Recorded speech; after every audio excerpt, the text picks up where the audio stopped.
यहाँ पे क्वेश्चन है अभी हम लोगों के पास कि in parallelogram A B C D 2 points P and Q are taken along the diagonal BD such that जो DP है that is equal to BQ। सो हम यहाँ मार्क कर लेते हैं जो चीज़ हम लोगों को गिवन है। DP जो है वो BQ के इक्वल है।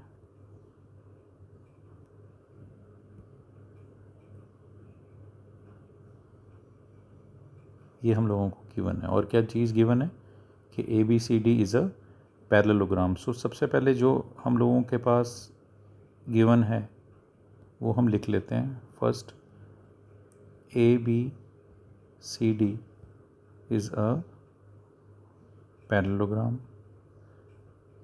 Second DP is equal to PQ। अब यूजुअली जो आपको गिवन होता है वहाँ पे ही हम लोगों का फर्स्ट हिंट होता है। तो अगर हम देखें ABCD पैरेललोग्राम गिवन है तो सबसे बेसिक प्रॉपर्टी क्या है कि AD जो है वो पैरेलल होगा BC के, फर्स्ट चीज़। Second AD is also equal to BC। क्यों? क्योंकि opposite sides of a parallelogram are equal and parallel. Similar case जो होगा वो AB और CD में भी होगा। So AB is parallel to CD and AB is also equal to CD। अब हम लोगों को फर्स्ट केस में क्या प्रूव करना है? ट्राइंगल APD जो है वो CQB के कॉन्ग्रेंट है। मतलब ये वाला ट्राइंगल और ये वाला ट्राइंगल कॉन्ग्रेंट है। सो हम स्टार्ट करते हैं फर्स्ट अपना triangle APD is congruent to triangle CQB। So क्योंकि AD जो है वो BC के पैरेलल है तो क्या मैं ये बोल सकता हूँ कि मेरा ये वाला एंगल इस एंगल के इक्वल है? क्यों? क्योंकि आप देखोगे AD जो है वो BC के पैरेलल है और BD क्या है? एक ट्रांसवर्सल। तो ये क्या अल्फ़ाबेट बन गया मेरा? Z। इसको मैं एक बार हाईलाइट करके भी दिखा देता हूँ। अगर हम यहाँ देखें ये Z बन गया। सो दैट इज़ वाई ये वाला एंगल ADB और एंगल DBC ये दोनों क्या हो जाएंगे? इक्वल हो जाएंगे। तो हम इसको अब लिख भी लेते हैं। सो फर्स्ट चीज़ जो है AD जो है वो that is equal to BC। Reason ये हम लोगों ने ऊपर लिख दिया था कि opposite sides of a parallelogram are equal. Second, क्योंकि AD पैरेलल है BC के, देयरफॉर एंगल ADB वो किसके इक्वल होगा? Angle DBC। Reason alternate angles. तो हमारे फर्स्ट 2 पॉइंट्स तो जो हमारा गिवन था ABCD पैरेललोग्राम वहीं से ही निकला है। और थर्ड पॉइंट क्या है? ये भी गिवन है which is DP is equal to BQ। तो ये भी गिवन हो गया। सो हम यहाँ पे क्या लिखेंगे? Therefore APD is congruent to triangle CQB। और किस रूल से? Side angle side. ये किस क्राइटेरिया से हो गए fit?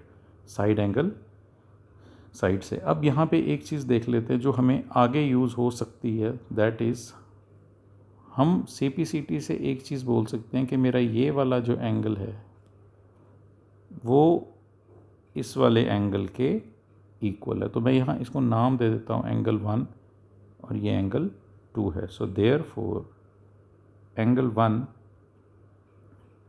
Is equal to angle 2। Reason is CPCT। अब अगर हम ध्यान से ऑब्ज़र्व करें मेरी DPB ये एक स्ट्रेट लाइन है। तो अगर ये स्ट्रेट लाइन है सो एंगल 1, और अगर मैं इसको 3 नाम दे दूँ, सो एंगल 1 प्लस एंगल 3 का सम कितना होगा? 180 डिग्री, और वहीं पे सिमिलरली एंगल 2 और एंगल 4 का सम भी 180 होगा। Reason is linear pair. तो अगर ये दोनों का सम 180 होगा तो क्या मैं ये भी बोल सकता हूँ एंगल 1 प्लस एंगल 3 ये इक्वल है एंगल 2 प्लस एंगल 4 के।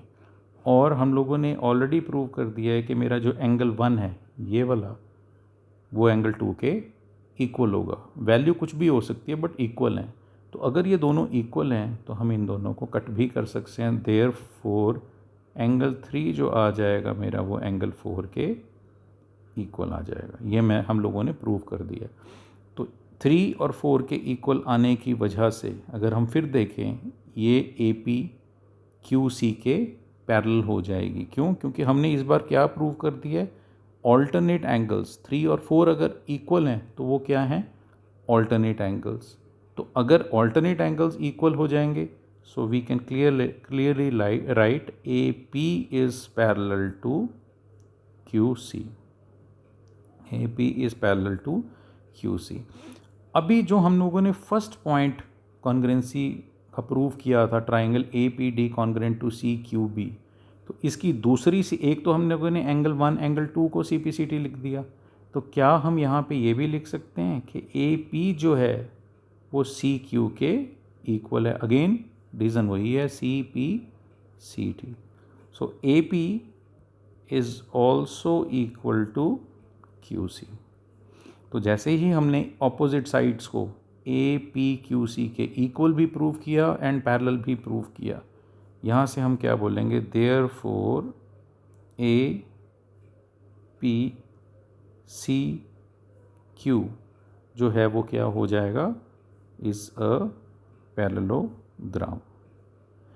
इसको थोड़ा सा और सॉलिडिफाई करने के लिए फैक्ट को हम लोग ये वाला जो ऑपोजिट दूसरा पेयर है यानी कि ए क्यू और पी सी, इसको भी इक्वल एंड पैरेलल प्रूव करेंगे और इक्वल भी प्रूव कर देंगे। तो बिल्कुल क्लियर हो जाएगा कि ए पी सी क्यू की जब opposite sides equal and parallel हो जाएंगी तो वो पैरेललोग्राम होगा। तो यहाँ पे हम लोगों ने फर्स्ट प्रूव कर दिया। सेकंड वाला A P equal to C Q C P C T से इक्वल हो गया। अब एक और कर लेते हैं, A Q B and C P D. तो सिमिलर वे में मैं यहाँ पूरा नहीं लिखता, इसको जस्ट आपको बता देता हूँ। सो मार्किंग कर लेते हैं यहाँ पे, क्योंकि A B C D is a parallelogram, तो मार्किंग मेरी ये वाली जो है वो इसके इक्वल हो जाएगा। सिमिलरली ए बी जो है वो पैरेलल किसके है, सी डी के, और बी डी क्या है, ट्रांसवर्सल। तो क्या मैं बोल सकता हूँ ये वाला एंगल और ये वाला एंगल मेरे इक्वल होंगे, अगेन ऑल्टरनेट एंगल्स। और तीसरा जो गिवन है that is D P is equal to B Q. तो इसको क्विकली लिख लेते हैं यहाँ। तो थर्ड है, तो सबसे पहला A B is equal to C D. Reason क्या है, opposite sides of a parallelogram. दूसरा ए बी क्यू वो किसके इक्वल है, C D P. Reason alternate angles. Third B Q is equal to P D, sorry P D, ये this is given. So वहाँ से मेरा triangle A Q B parallel congruent हो जाएगा सी P D के।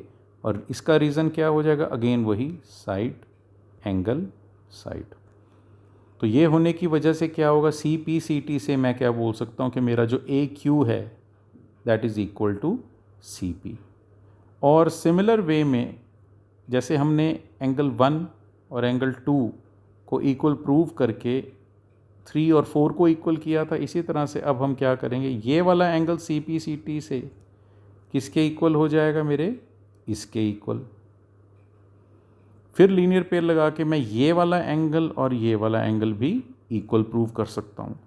तो अगर ये और ये एंगल इक्वल प्रूव हो जाएंगे तो मेरा ए क्यू भी इसके पैरेलल होगा एंड इसके इक्वल हम लोगों ने यहाँ पे ऑलरेडी कर दिया है। So A P C Q parallelogram prove हो सकता है।